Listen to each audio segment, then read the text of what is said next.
are back.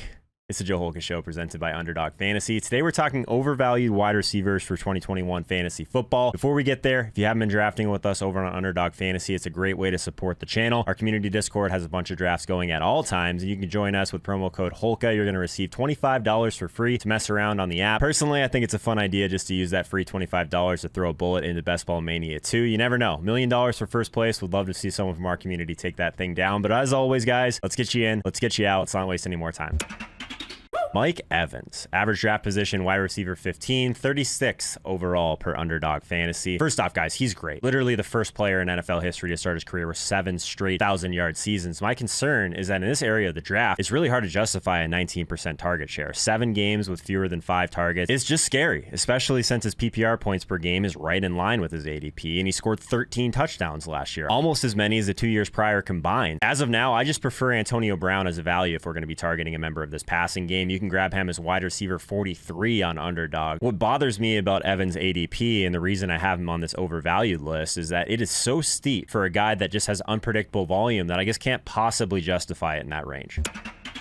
Chase Claypool, wide receiver 29, 62nd overall per Underdog Fantasy. And this is a decent upside pick, no doubt about that, but he's almost certainly overvalued in season-long fantasy drafts. The first guys that typically gravitate towards fading are those with inflated touchdown numbers, and 4 of Claypool's 9 touchdowns in 2020 came in 1 game last year. I think Ian has it right here. Claypool is the wide receiver 3 in an offense with an aging quarterback, a quarterback who's expected to throw the ball even less often in 2021 with how they attacked the draft at running back. So if touchdowns drove Claypool's entire season, maybe I could get over it, but the yardage really hasn't been there either. If we look at this list of players who had more 60-yard games than Claypool in 2020, Judy, Beasley, Hilton, Kamara, Parker, Sanders, Williams, and 32 others. Big Ben just isn't the quarterback that's going to remedy this. Claypool is overvalued, maybe not long-term, but for sure in 2021. Per Matt Harmon's reception perception, Claypool boasted a bottom 5% success rate on the 9 route, and that's just a quarterback-independent stat. What probably led to this is how mediocre his contested catch rate was. 46%, just not good enough for a guy this big and this strong.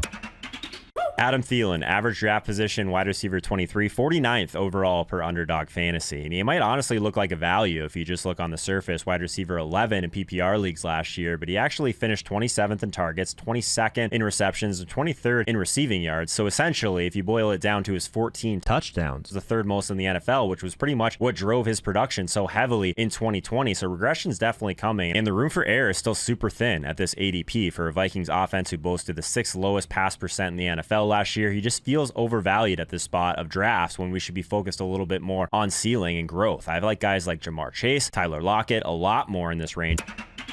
Let's hear it in the comments who else you guys think is an overvalued wide receiver currently in fantasy drafts. And if you made it this far, I want to remind you guys that I'm giving away $250 cash. Super easy to join, takes less than a minute. There's a link in the description for that. All right, good talk.